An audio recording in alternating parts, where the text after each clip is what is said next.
Juan capítulo 1, versículo 43 al 51, dice así la palabra de Dios. Al día siguiente Jesús se propuso salir para Galilea y encontró a Felipe y le dijo: sígueme. Felipe era de Betsaida, de la ciudad de Andrés y de Pedro.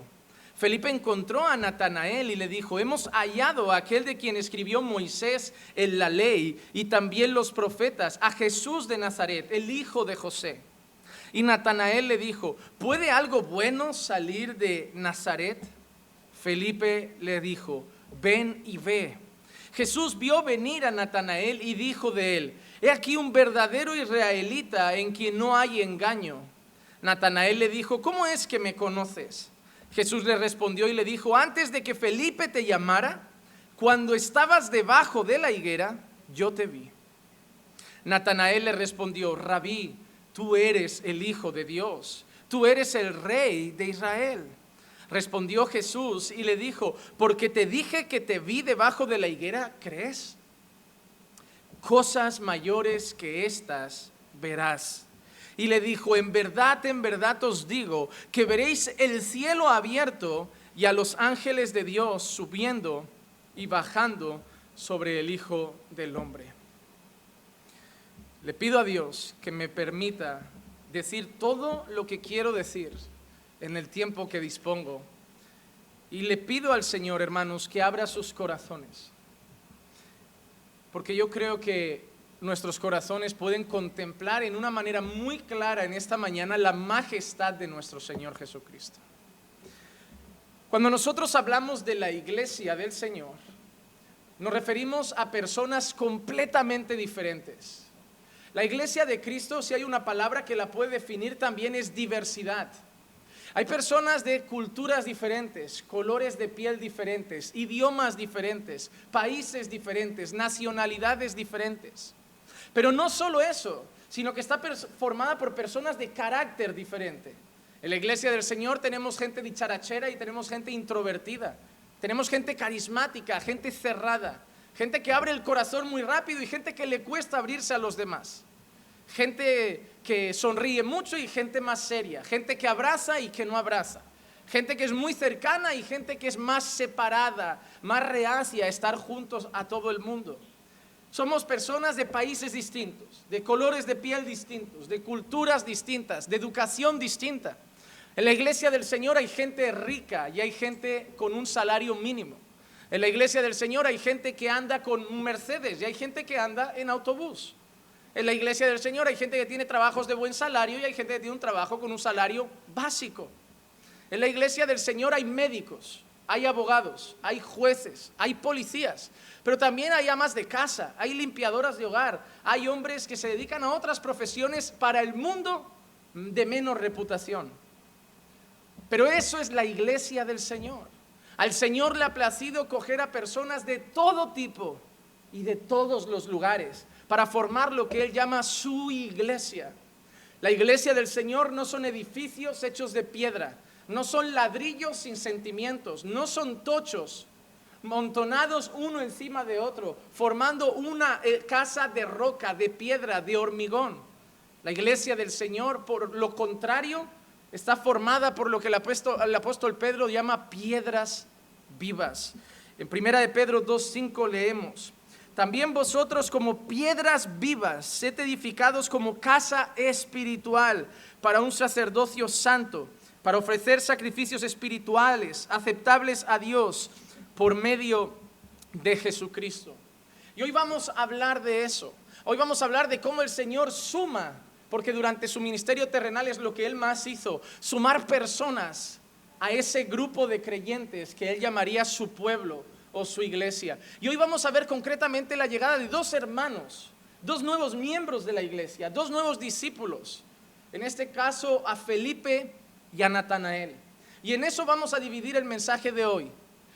El llamamiento de Felipe y con una peculiaridad, una respuesta inmediata. Veremos cómo el Señor no tiene que dialogar con él, no tiene que predicarle la ley, no tiene que hablarle muchas cosas. Una palabra fue suficiente de la boca de nuestro Señor Jesucristo para que Felipe, sin pensarlo, fuera detrás de él. Y la segunda parte del sermón quizá nos llevará un poquito más. Hablaremos de Natanael.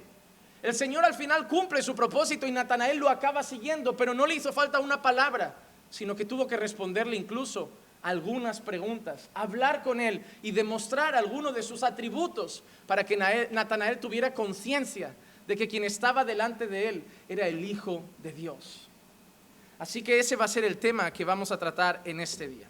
Vamos a empezar con Felipe, el llamamiento de Felipe, y lo podíamos titular Un corazón preparado para responder al instante.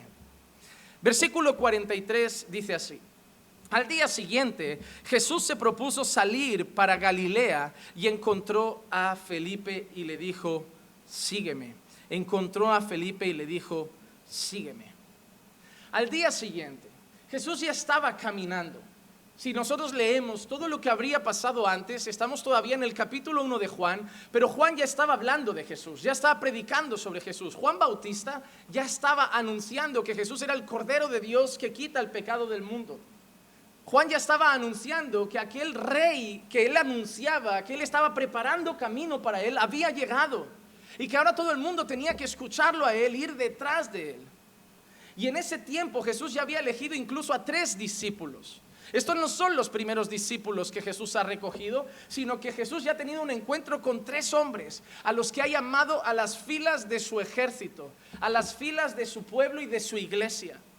Y en ese camino, porque Jesús ya ha empezado su ministerio itinerante, en el que ya estaba predicando por las calles, por las ciudades y provincias de Israel, Jesús decide ahora encontrarse con 2 hombres que también quiere para su equipo. Hay una cosa curiosa: Jesús no elegía a todos los que iban detrás de él. Jesús buscaba expresamente a las personas. Hermano, ninguna persona encontrada por Jesús es casualidad. Jesús busca a sus discípulos y lo sigue haciendo hasta el día de hoy. Si el Señor quiere a alguien para su iglesia, el Señor lo va a buscar, lo va a encontrar, lo va a tocar y lo va a traer a su presencia. El mismo Dios que salvaba a pecadores sigue salvando pecadores el día de hoy. Dios no ha cambiado.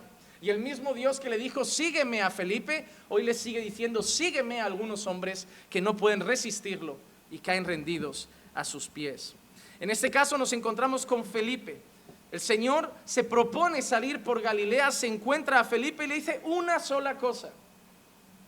Los hermanos que aquí a veces han evangelizado, los que ya lo habéis hecho en más de una ocasión, decidme la verdad. ¿Vais a la gente de la calle y le dices sigue a Jesús?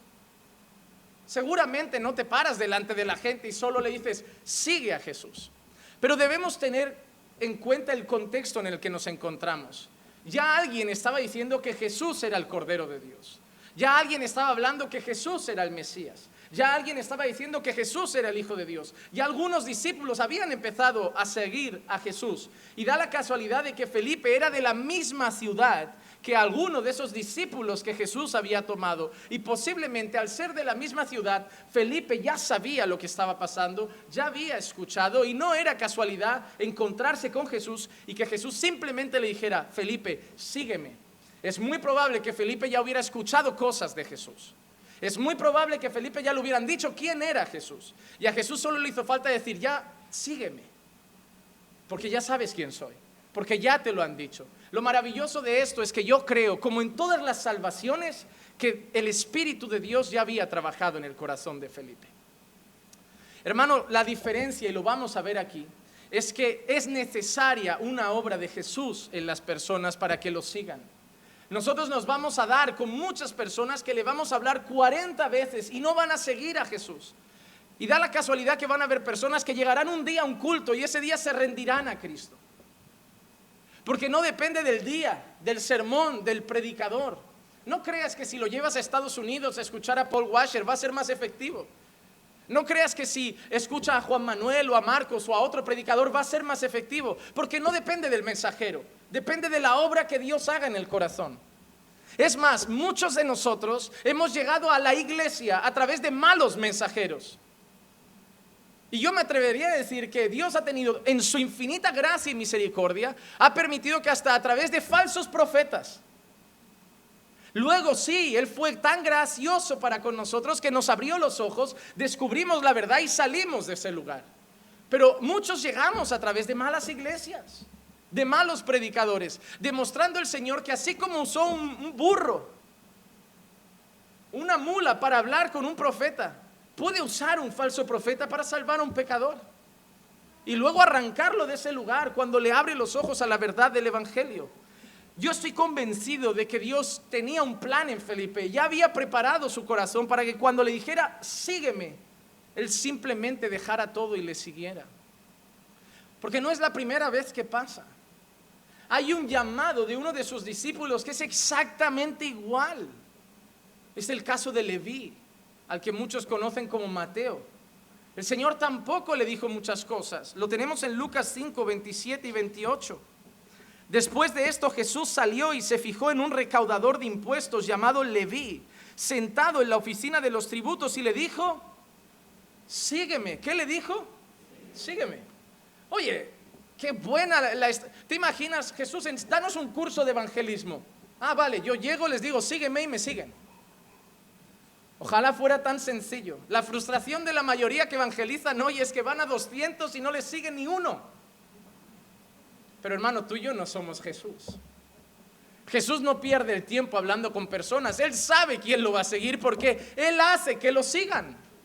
Cuando el Señor busca a alguien, esa persona viene. Ay, ¿qué le pasó con Judas? Él necesitaba un traidor, hasta el traidor lo eligió Él. Judas, sígueme. Ah, muy bien, necesito un traidor, no te lo voy a contar porque si no, ya te darás cuenta el día que lo hagas. Pero el llamado de Dios es infalible. Y eso me trae mucha esperanza. Porque hay mucha gente que vive diciendo es que tienen el corazón duro, es que no quieren al Señor. ¿Saben qué? Nadie quiere a Dios. Todos tienen el corazón duro, no pueden dar a su familia por perdida, no pueden dar a una cultura por perdida, no pueden dar a una nación por perdida. Es que los españoles tienen el corazón duro. ¿Yo que soy turco? Su pastor es español, recuérdenlo. Cuando digan los españoles tienen el corazón duro, recuerden, mi pastor es de España. Y Dios lo usa. Entonces, Dios no tiene problema con nacionalidades. Ay, es que evangelizar musulmanes es difícil. Es que evangelizar un testigo de Jehová es difícil. Es que evangelizar un adventista es difícil. No es difícil. Dios no tiene ninguna dificultad. Difícil para ti si crees que depende de ti. Difícil para ti si crees que depende de tu elocuencia, de tus argumentos, de tus palabras, de tus estrategias. Pero cuando sabes que depende de Dios, no es difícil. Tú haces tu parte y sabes que Dios rompe el corazón que Él quiere. Hasta el hombre más ateo de la faz de la tierra. Hermanos, por ejemplo, hombres como Stephen Hawking, enemigos declarados de Dios. Si Dios hubiera querido que fuera creyente, lo hubiera hecho. Porque no depende de nosotros, depende del obrar de Dios en el corazón de las personas. Y eso lo demuestra con el llamamiento de Felipe y con Leví. Le dijo, sígueme. Y él, dejando todo, se levantó y le seguía. Recaudador de impuestos, una de las profesiones mejores pagadas en aquel entonces. Y no solo, eso tenía como beneficios además del sueldo. Ser recaudador de impuestos era protegido por la corte. Roma te protegía, porque saben que tus compatriotas te odiaban. Y había mucha gente rebelde. Muchos se manifestaban. Entre los judíos también estaban los que les gustaba salir a la calle, a dar grito, a rebelarse contra la sociedad. Había gente así. Y los recaudadores de impuestos corrían peligro, eran odiados porque decían que eran judíos, que habían traicionado a su nación para arrancarles dinero y dárselo a Roma. Entonces Roma les daba un buen salario y además de darles un buen salario, Roma les brindaba protección, buenas casas, buen salario, buena vida, protegidos, buena condición. No tenían reputación entre los judíos, pero bien vistos entre los romanos. Y no se lo dudó, no se lo pensó, no le dijo, bueno Jesús, dime los horarios de los cultos, que hablaré con mi jefe para ver si me deja salir un poco antes. No le dijo, Jesús, espérate que hablo con el emperador a ver qué le parece esto. No me importa quién es mi jefe, no me importa lo que piensa el emperador. El Señor quebranta su corazón y al instante dice que deja todo y lo sigue. ¿Y tú tienes dudas de que el Señor pueda salvar a tu madre, a tu padre, a tu hermano? Todavía no sabes quién es Dios. Si dudas de la salvación de cualquier persona que te rodea, es que no sabes quién es Dios. Deja de pensar en esas iglesias que nos hacen creer que el evangelismo depende de nosotros. No, yo soy un ganador de almas. Tú no te ganaste ni a ti mismo. ¿A quién vas a ganar tú?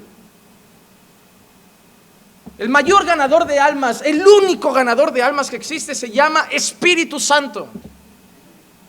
Tú y yo no somos más que una tubería que lleva el agua, un medio, un canal, pero nosotros no llegamos al corazón.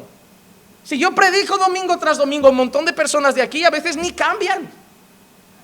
Y no es porque la palabra sea mala o porque el sermón sea malo, sino que depende únicamente de la obra de Dios en sus corazones. Como alguien dijo una vez, yo puedo llevar la palabra a vuestros oídos, solo Dios la puede llevar a los corazones. Por eso debemos confiar en un Dios que no necesita argumentos, no necesita defender su existencia, no necesita hablar de por qué Él es real y por qué deben seguirlo y por qué es la mejor decisión. Y porque el Señor Jesús no le dijo a Leví, Leví, deja ese trabajo que yo te ofrezco algo mejor. Leví, deja ese trabajo que te daré una mejor vida. No le dijo nada más, le dijo, ven y sígueme. Él no tiene que ofrecer nada, Él no tiene que chantajearos, Él no tiene que ofreceros algo mucho mejor que compense. Él no quiere ser un Dios racional en el sentido de que dice, mira, esta es tu vida, yo te ofrezco un mejor contrato para que cambies el mundo por mí. No, soy Dios, y si digo, sígueme, solo tienes una cosa que hacer, seguirme, aunque al final te cueste la vida. Como fue en el caso de todos los apóstoles, prácticamente menos Juan, que murió aislado en la isla de Patmos. Hermano, Dios es poderoso. Y Dios no te tiene que seducir con trampas, con trucos, no tiene que poner anzuelo. Como una vez un hombre me hablaba de una iglesia, de técnicas de evangelismo, no, porque el teatro, estas cosas son como el anzuelo para que el pez pique. No necesitamos carnada, no necesitamos anzuelo, necesitamos palabra de Dios. Esa es la red. Y confiar en el poder de Dios. A mí cuando alguien me pregunta ¿qué es lo más importante en el evangelismo? Siempre lo diré y siempre lo tendré claro. Orar. Orar por las almas. Porque depende de Dios. Tú puedes tratar tus papeles con tu esquema de evangelización perfecto y no pasar nada. Y puedes ser medio torpe. Como aquel ciego que decía, mira, yo no sé nada, yo solo sé que era ciego y ahora veo y fue Jesús. Ah, pues yo también. ¿Cómo que me sigues si el otro te ha dado esa charla de pasando por la ley para que sepas que eres pecador? Romanos 3:23, por cuanto todos pecaron. ¿Te lo ha contado también? No, pero no ha causado ningún efecto aquí. No que no haya que hacerlo bien, claro que hay que pasar por la ley. Claro que hay que enseñar que son pecadores, pero quiero que su confianza no esté en su argumento, en su elocuencia o en la perfección de su sermón. Hermanos, yo he preparado sermones que los papeles eran perfectos y no ha tocado un corazón. Y han habido días que me he encontrado enfermo, desorientado o perdido y he llegado con un sermón preparado torpe, que no le veía mucha gracia y yo débil aquí o enfermo o con malestar. Y ese día el Señor hacer cosas maravillosas en los corazones. Como para demostrarme, no depende de tu preparación, tú debes prepararte, es tu responsabilidad, pero lo que pase en ellos depende de mí. Y eso es lo que Jesús demuestra con Felipe. En el segundo versículo que hemos leído, el 44, para mí hay otra cosa preciosa que quiero compartir con ustedes. Dice, Felipe era de Betsaida, de la ciudad de Andrés y de Pedro. Felipe era de Betsaida, de la ciudad de Andrés y de Pedro. Y quiero traer otro mensaje, una cosa a sus corazones. Andrés y Pedro ya eran en ese momento discípulos de Jesús, ya habían sido rescatados por Jesús y por eso digo que probablemente Felipe ya había escuchado hablar de Jesús. ¿Quién era Jesús? ¿Qué se decía de Jesús? Incluso seguro que sabría, no, mira, aquellos hombres que se dedicaban a la pesca lo han dejado todo para seguirlo a él. Pero me resulta curioso y no creo en las casualidades en la Biblia, creo que cuando algo se escribe tiene un porqué. Y escribe concretamente que era de Betsaida. Y Betsaida solo sabemos una cosa en la Escritura, que le dieron la espalda a Jesús tremendamente, que no quisieron a Jesús, hasta el punto que Mateo 11:21 dice lo siguiente: ay de ti Corazín, ay de ti Betsaida, porque si los milagros que se hicieron en vosotras se hubieran hecho en Tiro y en Sidón, hace tiempo que se hubieran arrepentido en cilicio y ceniza. Mira lo que le dice Jesús a las personas de esas ciudades. Ay de ti Corazín, ay de ti Betsaida, si todo lo que he hecho en vosotros, milagros y señales, lo hubiera hecho en otra ciudad, me estaría siguiendo la ciudad entera. Y vosotros habéis visto milagros y no me queréis. Hay una enseñanza muy importante ahí: los milagros no salvan. Hay gente que puede verlo todo y nunca creer. Hay gente que ha pasado por cáncer y le ha rogado a Dios: si me curas, y luego vuelven al mundo. Hermano, el mayor milagro que Dios puede hacer está en el corazón, no en la sangre, no en una enfermedad. Es glorioso cuando el Señor cura, pero es más glorioso cuando el Señor salva, porque puede ser curado y no salvo. Pero el Señor les dice: ay de ti, Corazín, y ay de ti, Betsaida, ciudades que le dieron la espalda, vieron la gloria de Dios, contemplaron la majestad de Dios, y aún así le dijeron a Jesús: no te queremos. Lárgate de nuestras ciudades, queremos mundo, preferimos el pecado, preferimos lo que nos gusta, preferimos la carne, no te queremos, Jesús.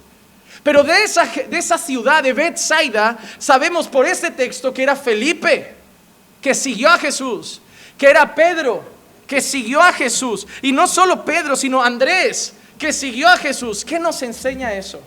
Que en las peores ciudades, en las peores sociedades, Dios también tiene un remanente.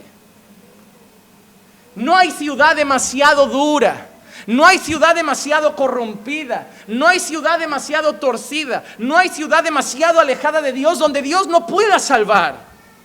A veces tú puedes pensar: no es que Barcelona, con las cosas de la homosexualidad, con el libertinaje, con el pecado, Barcelona es el centro de lo peor, es pura Sodoma y Gomorra. Aquí Dios tiene un remanente.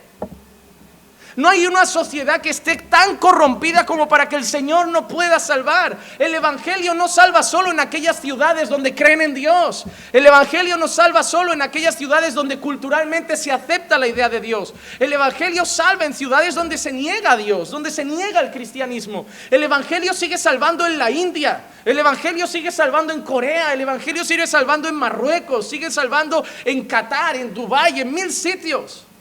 No hay nación dura, no hay corazón duro, no hay nación tan alejada de Dios que Dios no pueda tener un grupo a los que salvar ahí dentro. Porque no depende de la constitución de esa nación, no depende de la corrupción de esa nación, depende de la voluntad del Señor. Y en medio de Betsaida, una nación alejada de Dios, una nación que no quería a Jesús, Jesús demostró: la ciudad no me quiere, pero yo quiero a algunos de esa ciudad. Algunos de vosotros venís de ciudades y de barrios llenos de pecado, de carnalidad, de droga, de prostitución. Pero vosotros estáis aquí, ¿por qué? Muchos de vosotros no venís solo de ciudades y barrios así, venís de familias así. Muchos de vosotros pertenecéis a familias que aman el pecado. Muchos de vosotros venís de familias donde parece que la tradición de los hombres es ser adúlteros. Muchos de vosotros venís de familias donde la tradición de los hombres es tener hijos con varias mujeres. Muchos de vosotras venís de familias donde las mujeres tienden a la sensualidad, al coqueteo. Muchos de vosotros venís de familias donde el beber está a la luz del día y beber hasta caerse. Muchos de vosotros venís de familias donde se consume o hasta se vende drogas. Muchos de vosotros venís de familias donde hay gente presa ya, donde hay gente en bandas, donde hay gente que hace cosas ilegales. Muchos de vosotros venís de esas familias que no quieren a Dios, que aman el pecado, el mundo y le han dado la espalda, pero vosotros estáis aquí.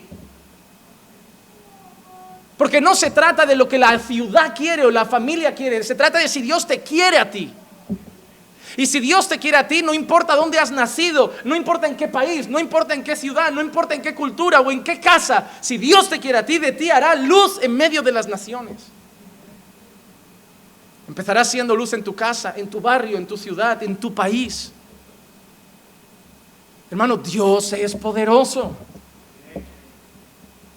¿Cómo Dios va a querer a alguien de mi casa si en mi casa solo bebemos, nos drogamos, nos gusta el baile, la fiesta, todo lo malo, toda la sensualidad, la pornografía, todo? Pero Dios te quiere a ti. Igual que en Betsaida y en Corazín no querían a Dios, pero Dios quería gente de allí. A lo mejor en tu familia nadie quería a Dios, pero Dios a ti sí te quería. Hermano, eso es motivo para sentirte amado. Piensa un instante mientras yo sigo ahora, piensa un segundo, ¿qué motivos le has dado en tu vida a Dios para que Él te quiera? Así que después nunca vuelvas a decir: no siento el amor de Dios, porque estás hoy aquí y seguro que como yo no le has dado ningún motivo para merecer estar aquí.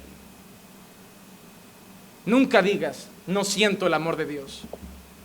Solo tienes que leer la palabra y saber que Dios te ama. Nunca digas, no siento el amor de Dios. Dios te ama. Si no, no estarías en este lugar. Seguirías en el lodo. Seguirías pudriéndote. Seguirías rompiendo tu vida. Muchos ya no tendríais matrimonio. Muchos ya no tendríais familia. Muchos habríais perdido a sus hijos. Muchos habríais caído en drogas. Algunos igual habríais muerto. Otros estaríais igual presos. Estáis aquí. Nunca vuelvas a decir, no siento que Dios me ama. No siento que Dios me ama. Os late el corazón, Dios os ama. Ya es prueba suficiente. Ya es prueba suficiente. Dios quería a un hombre de una ciudad corrupta y solo le bastó decir, sígueme, y ese hombre lo siguió. Vamos al siguiente versículo 45 y entramos en el segundo personaje, Natanael. Natanael. Felipe encontró a Natanael y le dijo, hemos hallado a aquel de quien escribió Moisés en la ley y también los profetas, a Jesús de Nazaret, el hijo de José. Hay una cosa que me resulta tierna en Felipe y me preocupa en nosotros. Felipe, en el momento que se encuentra con Jesús, ¿qué hace? Sigue a Jesús. Y en cuanto empieza a seguir a Jesús, ¿qué es lo primero que hace Felipe? Va a buscar a otro. Esto no me lo puedo guardar para mí. Esto no me lo puedo quedar para mí solo. No puedo quedarme este tesoro conmigo. No puedo quedarme este mensaje conmigo. No puedo quedarme a Jesús solo yo. Eso lo tiene que saber alguien. Y la mente de Felipe empezaría a pensar en conocidos, en vecinos. Dijo, no, voy a buscar a Natanael. Le tengo que contar a Natanael lo que acabo de ver. He conocido a Jesús. He conocido al Hijo de Dios. He conocido al Mesías. He conocido a aquel de que Moisés dijo, vendrá un profeta mayor que yo. A él tendréis que escuchar. He conocido a aquel del que hablaba Isaías. He conocido a aquel del que hablaban los salmos. He conocido a aquel que iba a aplastar la cabeza de Satanás. He conocido al gran deseado, al anunciado del que hablaba Juan Bautista. Lo tengo que compartir. Pero tristemente hoy, hermanos, ¿cuántos hacen eso? ¿Cuántos comparten este tesoro? Si tuvieran en sus manos la cura del cáncer, no se lo guardarían. Irían corriendo a decirle a la gente, yo tengo la cura del cáncer. Pero tienen algo mucho mayor. Tienen el mensaje que puede hacer que alguien pase del infierno a la gloria eterna. Tienen el mensaje que puede hacer que alguien pase de las tinieblas a la luz. Tienen el mensaje de salvación. Y lo guardan como si no lo tuvieran, hermano. Hay que compartirlo. Felipe siguió a Jesús y lo primero que pensó es, esto no me lo puedo guardar yo, esto lo tengo que llevar a otras personas. Y corrió a Natanael a hablar con él. Le dijo, hemos hallado a aquel de quien escribió Moisés en la ley y también los profetas, a Jesús de Nazaret, el hijo de José. Hermano, eso es tremendo, porque no es la primera vez que sucede. Juan 4:39, y de aquella ciudad muchos de los samaritanos creyeron en él por la palabra de la mujer que daba testimonio diciendo, él me dijo todo lo que yo he hecho. La mujer samaritana, después de su encuentro en el pozo con Jesús, ¿qué hace? Va a Samaria, no le dijo quiero ser pastora. Va a Samaria y lo único que hace es decir que ha encontrado a Jesús. Mateo 9, 30 y 31, y se les abrieron los ojos y Jesús les advirtió rigurosamente diciendo, mirad que nadie lo sepa. Pero ellos en cuanto salieron, divulgaron su fama por toda aquella tierra. Por toda aquella tierra. Jesús les dijo, mira, ha habido un milagro, pero guardadlo entre vosotros, que quede aquí. No, Jesús, ¿cómo no le vamos a decir a la gente que hay alguien que está dando vista al ciego? ¿Cómo no le vamos a decir a la gente que hay alguien que está resucitando muertos, que está sanando enfermos? ¿Cómo me voy a guardar esto? Sí, Jesús, sí, no decimos nada, corriendo a contarlo. Y divulgaron su fama por toda la ciudad. Pues el mismo Jesús que salva, el mismo Jesús que sana, el mismo Jesús que resucita, el mismo Jesús que da vista al ciego, el mismo Jesús que sana el cáncer, sana el SIDA, levanta al paralítico, hace hablar al mudo, hace andar al cojo, el mismo Jesús es hoy. Y tú te lo guardas. Y tú te lo guardas. Entonces, hermano, tenemos la responsabilidad de ir a anunciar a quien hemos conocido. No necesitas un curso grande. Esa gente conocía a Jesús y luego ya se ponía a hablar de Jesús. Claro que con el tiempo lo presentarás de otras maneras. Irás aprendiendo, irás creciendo, irás madurando, irás enseñando mejor el evangelio. Pero ya tienes algo que decir. ¿Pero qué digo, pastor? ¿Qué digo? Que eras un pecador destituido de la gloria de Dios, que no valías nada y que Jesús pagó por tus pecados y que lo que tenías que hacer es arrepentirte de ellos y poner tu fe en Cristo. Ya tienes mucho que decir y algunos creerán solo con eso. Porque hemos visto que Jesús no necesita grandes discursos. Si son de Dios, ellos creerán. Ellos creerán. Debemos hablar. ¿Y qué hizo Felipe? Le dijo a Natanael, que era un israelita, un judío, le dijo que el que había encontrado era de aquel que hablaba la ley y los profetas. No era cualquier maestro, no era un loco con una nueva religión. Le está diciendo, aquel que estudiamos en la sinagoga, aquel de quien nos hablan los rabinos, aquel de que los rabinos dicen que nos va a libertar, que nos va a sacar del cautiverio, que va a ser nuestro rey. Lo he encontrado. Lo he encontrado. La ley da testimonio de Jesús. Lucas 24:44. Y les dijo, esto es lo que yo os decía cuando todavía estaba con vosotros, que era necesario que se cumpliera todo lo que sobre mí está escrito en la ley de Moisés, en los profetas y en los salmos. Hermano, con el tiempo te das cuenta que sin la ley no conoces bien a Cristo.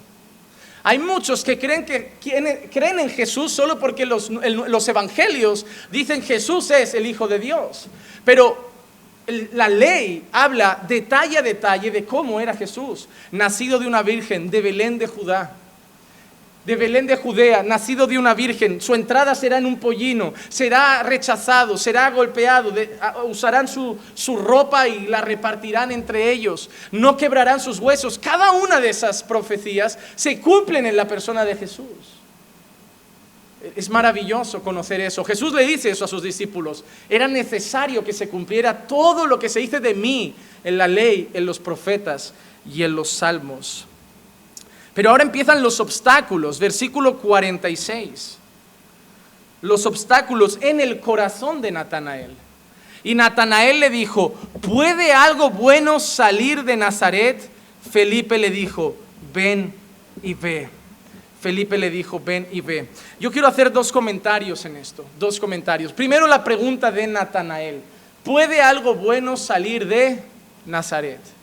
Yo sé que hay muchos comentaristas que por mucho tiempo han creído que Natanael habla como con soberbia, casi como burlón, así como, ¿qué va a haber bueno en Nazaret? Pero yo no creo que sea el tono. Yo comprendo a Natanael. Luego veremos cómo Jesús llama a Natanael un verdadero israelita en quien no hay engaño. Natanael era un hombre que Jesús con esa expresión lo define como íntegro. Probablemente conocía la ley. Y cuando Felipe llega y le dice, hemos encontrado a Jesús de Nazaret, el hijo de José, Natanael pensará, no, ninguna profecía decía que venía de Nazaret. Nuestro Mesías venía de Belén de Judea. Probablemente Felipe no había escuchado ni siquiera mucho del nacimiento de Jesús. Pero cuando nosotros encontramos a la gente hablar de Jesús, verán que casi siempre le llaman Jesús de Nazaret. Incluso muchos le llaman el Nazareno. Pero ninguna profecía decía que vendría de Nazaret, sino de Belén. Y nosotros sabemos por las Escrituras que nació en Belén. Es por eso que muchas personas dicen, ven, la Biblia se contradice. ¿Qué eran, Jesús de Belén o Jesús de Nazaret? ¿Era Jesús de Nazaret nacido en Belén? Porque la expresión de Nazaret no se usaba por donde habías nacido, sino por donde habías crecido y pasado la mayor parte de tu vida. Y a pesar de que para cumplir la Escritura Jesús nace en Belén, a pesar de eso Jesús es criado y pasa la mayor parte del tiempo en Nazaret. Y por eso las personas conocen a Jesús como el Nazareno o Jesús de Nazaret, hijo de José el carpintero. Sin embargo, su nacimiento, como dice la palabra, era de Belén. Pero entiendo las dudas de Natanael. A ver, Felipe, nuestro Mesías viene de Belén. Y me estás diciendo que es Jesús de Nazaret. Pueden ser dudas razonables. El corazón de Natanael no se va a ir detrás de cualquiera. Jesús luego avisa y dice, vendrán falsos cristos. Seguramente más de uno se habría levantado diciendo, yo soy el Mesías. Y ellos con la palabra decían, no, tú no eres, tú no cumples estas cosas. Entonces es normal que Natanael tenga dudas y diga, a ver, de Nazaret no puede ser. Entonces no creo realmente que sea un tono soberbio, porque luego Jesús habla bien de Natanael, diciendo un verdadero israelita en quien no hay engaño. No creo que sea soberbio, altivo. Y mucha gente habla de esa forma, como si Natanael lo dijera como con un tono burlón. Como si, no, nosotros somos de una gran ciudad. ¿Qué va a salir bueno de esa ciudad raquítica de Nazaret? No considero que sea el tono. Yo creo que Natanael conocía, porque Felipe, ¿qué le dice a Natanael? Natanael, hemos encontrado a aquel de quien habla la ley, aquel de quien habla Moisés, aquel de quien hablan los profetas. Y Natanael, ¿por qué escucha eso? Porque él lo conocería, él había estudiado la ley, él había estudiado los profetas. Y dice, ya, pero algo no cuadra, me dices que es de Nazaret. Me tendrías que decir que es Jesús de Belén. Entonces entendemos las dudas de Natanael, pero me gusta la respuesta de Felipe. Felipe igual no tenía respuestas. Felipe igual no decía, ¿yo qué le digo? No sé mucho más. Hermano, cuando Jesús empieza a recaudar discípulos, ¿crees que les cuenta las doctrinas de la gracia? Les habla de la elección incondicional, de la perseverancia de los santos, les habla de la santificación. Sí, poco a poco les iría enseñando, pero cuando lo acaban de seguir, lo único que les dice es, sígueme. Juan solo decía, Él es el Cordero de Dios que quita el pecado del mundo, a Él seguid. Luego ya aprenderéis. A lo mejor Felipe no sabía mucho más de Jesús. Entonces Felipe hace algo precioso. Le dice 3 palabras. Ven y ve. Ven y ve. La respuesta de Felipe es, ¿sabes qué, Natanael? No tengo argumentos. No te puedo convencer. No sé qué más decirte, pero hay algo que puedes hacer. Ve con Él. Ponte delante de Él. Contémplalo, escúchalo, acércate y tú mismo verás quién es Él. ¿Por qué muchas veces invitamos a las personas a la iglesia a escuchar un sermón? Porque muchas veces no tenemos argumentos nosotros para convencerlos, para hablarles, no sabemos mucho, a lo mejor llevas poco en los caminos del Señor o has estudiado poco las Escrituras y te hacen preguntas y no sabes y te quedas así, pero les puedes decir algo, ven y escucha. Y confiar en lo que sí Dios puede hacer a través de la predicación del Evangelio. Es lo que hizo Natanael, es lo que hizo Felipe con su amigo. No tengo argumentos, no sé cómo defender esto, no sé cómo convencerte que lo sigas, pero puedo hacer algo, ven y velo. Hay un momento en la vida de Juan Bautista que tiene una crisis existencial. El mismo Juan Bautista que dice, Él es el Cordero de Dios que quita el pecado del mundo, a Él seguid.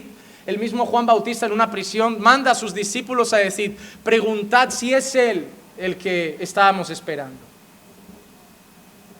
Cuando llegan los discípulos de Juan Bautista a Jesús y le dice, mira, Juan nos dice que hoy te preguntemos si eres tú el Mesías. Jesús, me gusta la paciencia que tiene con los discípulos y con su pueblo. Jesús podía haber dicho, sin fe es imposible agradar a Dios.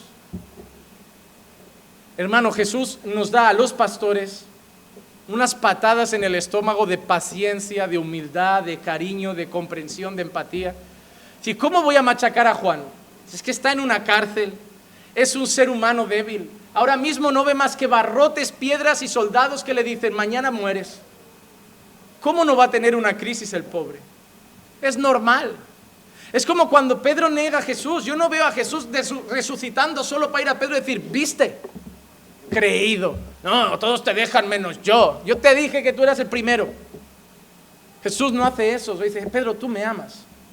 A veces nosotros nos falta ese tacto para saber en qué momento está en cada persona y en vez de darle la puntilla como ese toro desangrado en las corridas, levantarlo y decir, hermano, yo entiendo que hoy estés pasando por un momento, pero no dejes de creer en Dios.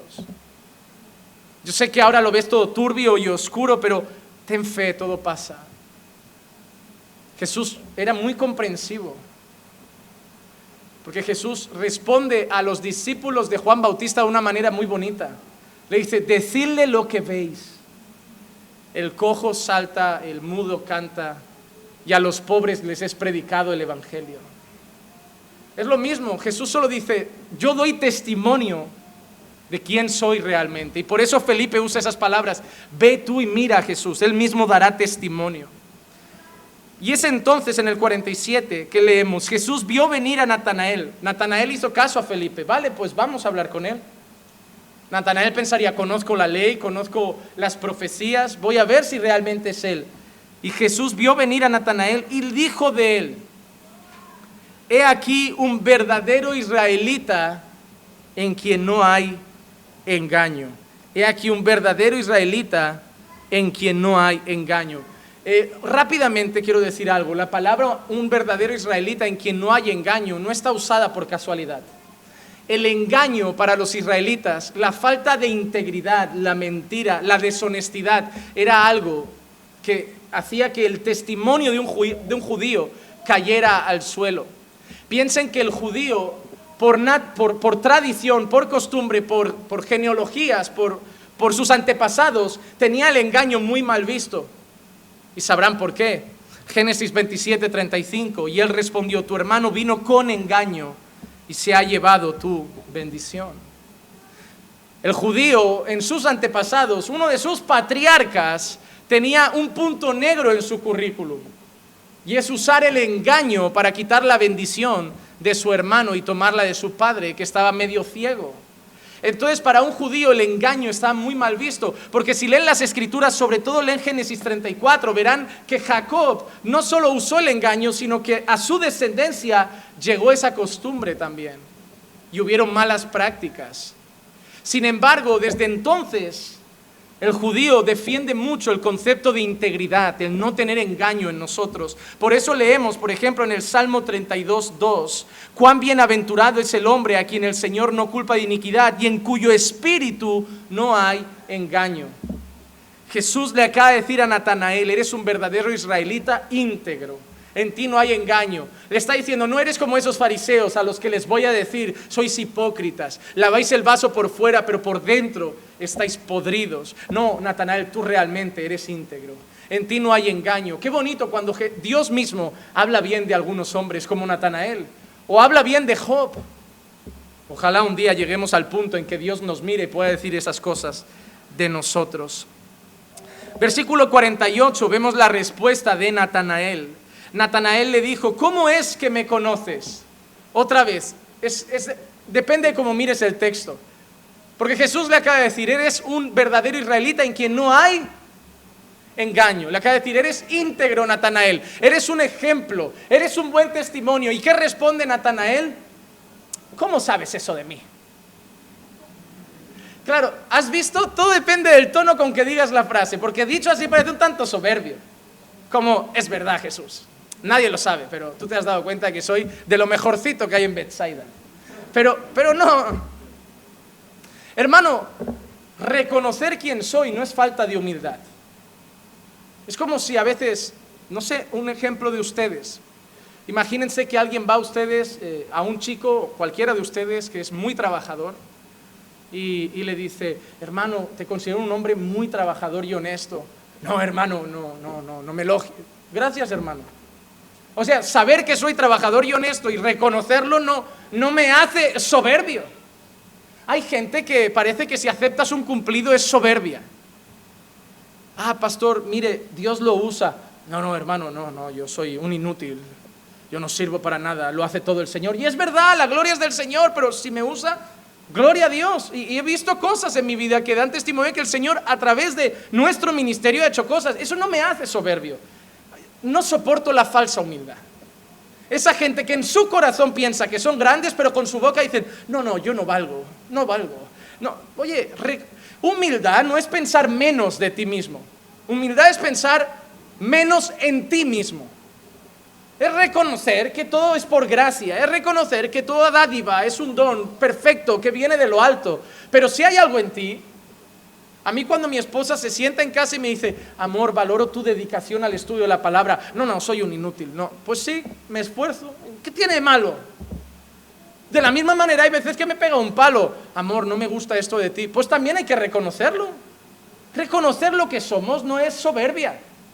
Natanael no está actuando con soberbia. Lo que Natanael está sorprendido, como, sí, yo me esfuerzo, yo creo que soy íntegro, creo que no miento, creo que soy honesto. La pregunta que me hago es, ¿cómo tú sabes eso?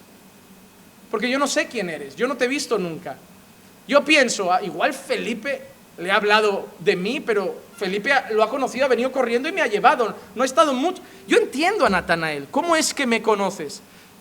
Y mira qué dice Jesús. Jesús le respondió y le dijo, antes de que Felipe te llamara, cuando estabas debajo de la higuera, yo te vi. ¿Cómo? ¿Me viste? Si estamos a esta distancia, no me puedes haber visto. Ahí el Espíritu de Dios abre los ojos de Natanael. ¿Cómo es que sabe cómo soy? ¿Y cómo me ha podido ver si no estaba a una distancia apropiada para verme? Ahí el Espíritu trae esa convicción a Natanael y le dice, Él es el Cristo. Él es Dios. Jesús, en vez de dudar de Natanael, ¿cómo puede salir algo bueno de Nazaret? ¿No ves? Otra vez tiene empatía. No, Natanael, yo te voy a demostrar quién soy. Jesús podía haber dicho, oye, pues si Natanael no me quiere y tiene dudas, que se quede. Yo quiero que la gente me siga, no que me haga preguntas. Hay gente que es así. Hay gente que no tiene paciencia. Alguien le pregunta 2 o 3 cosas y ya, pues que Dios te abra los ojos. Yo no, estoy cansado. Hermanos, Jesús no era así. Jesús era paciente. Jesús respondía. Jesús podía haber dicho, oye, Natanael, pues si no crees en mí, eso que te pierdes. Pero él fue y le dijo, Natanael, yo te conozco, yo te he visto. Él estaba demostrando un atributo que solo Dios tiene y por lo tanto le está diciendo quién era, que se llama omnisciencia. Yo sé todo, Natanael. Yo sé quién eres. Yo no necesito haberme criado contigo. No necesito conocer tu vida, haber estado a tu lado para saber quién eres. Y eso es algo que Jesús deja claro muchas veces. Y la Escritura deja muy claro eso de Dios. Jeremías 1, 4 y 5. Y vino a mí palabra del Señor diciendo, antes que yo te formara en el seno materno te conocí, y antes de que nacieras te consagré y te puse por profeta a las naciones. Hermano, qué hermoso saber que Dios te conoce desde antes que nacieras. Lucas 6, 8. Pero él sabía lo que ellos estaban pensando y dijo al hombre que tenía la mano seca, levántate y ven acá. Y él levantándose se le acercó. Mateo 12, 25. Y conociendo Jesús sus pensamientos les dijo, todo reino dividido contra sí mismo es asolado, y toda ciudad o casa dividida contra sí misma no se mantendrá en pie. Juan 13, 11. Porque sabía quién le iba a entregar. Por eso dijo, no todos estáis limpios. Conocía que había en su corazón, conocía que había en sus pensamientos, conocía quién les iba a entregar. Jesús le estaba diciendo, Natanael, te conozco porque soy Dios. Soy el Hijo de Dios. Y esto es lo más curioso. Los ojos de Natanael se abren. Por un lado tenemos a un Felipe que solo le dijo, sígueme. Y tenemos a un Natanael que tuvo que hablar con él, que tuvo que demostrarle quién era, que tuvo que mostrar su omnisciencia, sus atributos, para que Natanael creyera. Pero hay algo precioso. Con uno fue al instante, con uno le llevó más tiempo, pero a los que él quiso, se los llevó con él. Habrá gente que llegará un día y se quedará firme con el Señor hasta el final. Y habrá gente que hasta el Señor, a través de su palabra, de su iglesia, va a ir hablándoles y tratándoles. Pero si son de Dios, los que Dios quiera, un día llegan. El Señor no pierde ninguno, hermano. Con Felipe fue, Felipe, ven, voy. Con Natanael, Natanael, ven. ¿Y quién es este? ¿Cómo puede salir algo bueno de Uy, deja que vaya, hablo con él, le enseño quién soy, le demuestro mi poder, le demuestro mi omnisciencia. Y al final viene. Pero si el Señor Jesús quiere que alguien venga, te digo una cosa, esa persona va. Y yo quiero que pienses en tus hijos que ahora no quieren a Jesús. Yo quiero que pienses en tu marido que ahora no quiere a Jesús. Yo quiero que pienses en tu madre que ahora no quiere a Jesús. En tus amigos que ahora no quieren a Jesús. En tus seres queridos que ahora no quieren a Jesús. Déjame decirte algo, insísteles. Háblales de Él. Predícales el Evangelio. Que se enfadan, da un tiempo y vuelve otra vez. Pero eso sí, acompáñalo con tu vida. Jesús no daba un testimonio con su vida y otro con su boca. Lo que Él decía iba en sintonía con lo que Él hacía. Muchas veces no creen porque decimos algo y vivimos de otra forma. Pero yo te digo una cosa, hermano, no desistas de tu familia. Si el Señor Jesús quiere a tus hijos para su gloria, si el Señor Jesús quiere a tu marido para su gloria, si el Señor Jesús quiere a tu esposa para su gloria, si el Señor Jesús quiere a tu hermana, hermano, madre o padre para su gloria, el Señor Jesús los traerá para su gloria. Haz tu parte, hermano. Háblales de Él. Diles, ven y ve, conócelo, sé un buen testimonio. Predícales con amor, sé paciente, no seas soberbio, nunca te presentes como mejor que ellos, más moral que ellos, más bueno que ellos. Preséntate como un vil pecador que ha sido salvado, que nunca piensen que te crees mejor que ellos. Reconóceles que eres un rastrero que el Señor ha salvado por gracia y que lo único que quieres es que esa gracia también los alcance. Y no desistas. Hermano, mientras el corazón de tu familia lata, háblales de Jesús. Hay esperanza. Si Jesús salvó a un malhechor en la cruz en el último momento, puede hacer lo mismo con tu familia. Y ese es el sermón del domingo que viene. Lo he titulado De la cruz al paraíso. Y creo que va a ser precioso. Pero hermanos, cuando el Señor quiere a alguien, sea Felipe Natanael, sea de Perú o Costa Rica, el Señor lo busca, el Señor trata con su corazón, abre sus ojos y lo trae a su presencia. Natanael, que tenía dudas, que no lo veía claro, que no creía mucho en el mensaje de Felipe, ahora responde de una manera diferente. Natanael le respondió, versículo 49, Rabí, tú eres el Hijo de Dios, tú eres el Rey de Israel. ¿Cómo ha cambiado la historia? La primera frase de Natanael, ¿puede algo bueno salir de Nazaret? La segunda frase de Natanael, tú eres el Hijo de Dios, tú eres el Rey de Israel. Hoy hay gente que puede estar diciendo, no creo en Jesús, yo dudo en Jesús, no creo en la palabra, y tenerlo el año que viene en esta iglesia, cantando con las manos levantadas y diciendo, Hijo de David, ten misericordia de mí. Nuestro Dios es precioso. Los ojos de Natanael se abren y empieza a llamar a Jesús por lo que es. Ya no el nazareno, ya no el hijo de José, ya no el hijo de un carpintero, ya no alguien que viene de una pequeña ciudad, el Rey. Pasamos de no creer en Él a decir que es nuestro Rey. Pasamos de no cantarle a adorarle. Pasamos de no creerle a vivir para Él. Hay que reconocer que Él es Rey. Salmo 2:6, pero yo mismo he consagrado a mi Rey sobre Sión, mi santo monte. Juan 12:13, tomaron hojas de las palmas y salieron a recibirle y gritaban, Hosana, bendito el que viene en nombre del Señor, el Rey de Israel. Incluso Pilato en Juan 18:37, entonces dijo, ¿así que tú eres Rey? Jesús respondió, tú dices que soy Rey. Para esto yo he nacido y para esto he venido al mundo, para dar testimonio de la verdad. Todo el que es de la verdad escucha mi voz. Incluso Apocalipsis 19:6, y en su mano, en su manto y en su muslo tiene un nombre escrito, Rey de Reyes y Señor de Señores. Quizá no sabía algo Natanael, como muchos judíos, quizá pensaba que ese rey sería el rey de una nación, el rey del Israel físico, del pueblo judío que había allí en Jerusalén. Luego ya sabría que Él sería el rey de los creyentes, no el rey físico de Jerusalén, sino el rey de este pueblo formado por judíos y gentiles que han creído el Evangelio. ¿Y cómo termina nuestra historia? 5 minutos y nos marchamos. Versículo 50. No solo Jesús trae salvación, con la salvación vienen muchas cosas, hermano.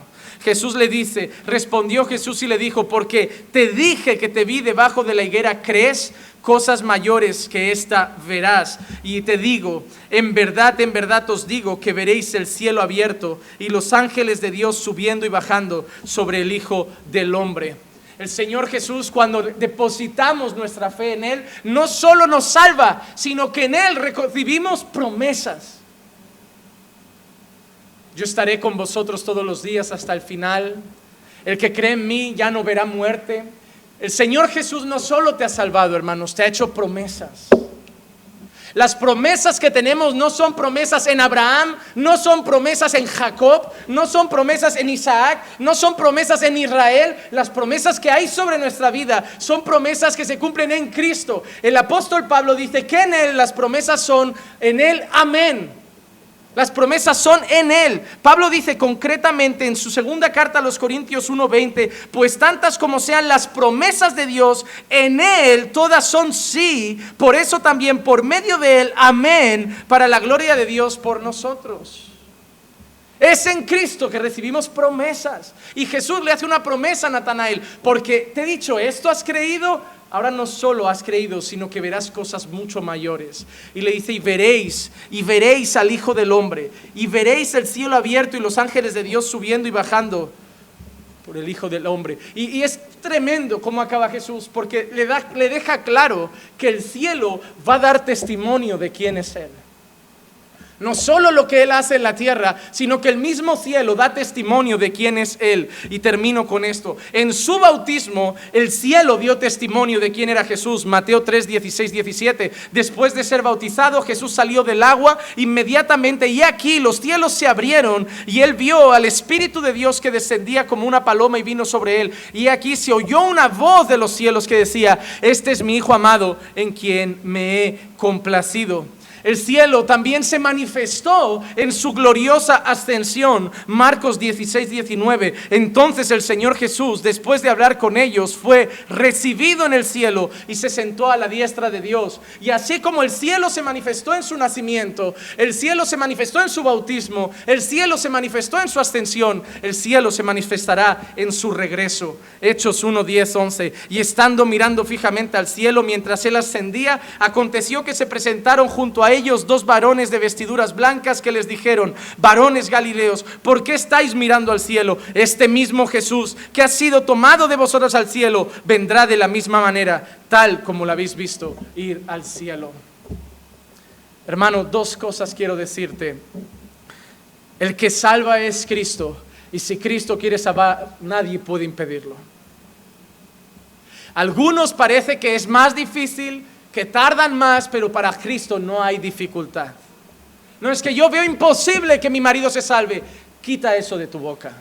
Es que yo veo imposible que mis hijos se salven, quita eso de tu boca. Es imposible si depende de nosotros, pero todo es posible para el Señor. Imposible no está en su diccionario. Así que hermanos, salgan hoy de aquí con confianza. Hablen de Jesús, compartan el mensaje del Evangelio. Díganle a la gente que han conocido al Cristo, que han conocido al Rey de Israel, que han conocido al Mesías. Y si dudan, solo díganle, entonces ven y velo con tus propios ojos y confíen en lo que Jesús puede hacer.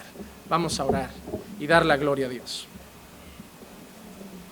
Padre, te damos gracias por tu palabra. Gracias, Señor, por tu salvación y por tu gloriosa obra en nuestros corazones. Nosotros no éramos, Señor, más blandos o más fáciles que otros que están ahí fuera, pero tú quebrantaste nuestro duro corazón, quitaste nuestro corazón de piedra, nos diste un corazón de carne y pusiste en nosotros tu Santo Espíritu para que andáramos en tus caminos. Oh, glorias sean dadas a ti, porque nosotros no, Señor, hacemos la obra, eres tú quien la hace a través de nosotros. Tú, tu Santo Espíritu, es el que sigue rescatando pecadores. No nos dejes guardarnos esto en nosotros. Ayúdanos a salir y compartirlo para gloria y honra tuya. Gracias, Padre, por todo. En el nombre bendito de Jesús. Amén, amén y amén.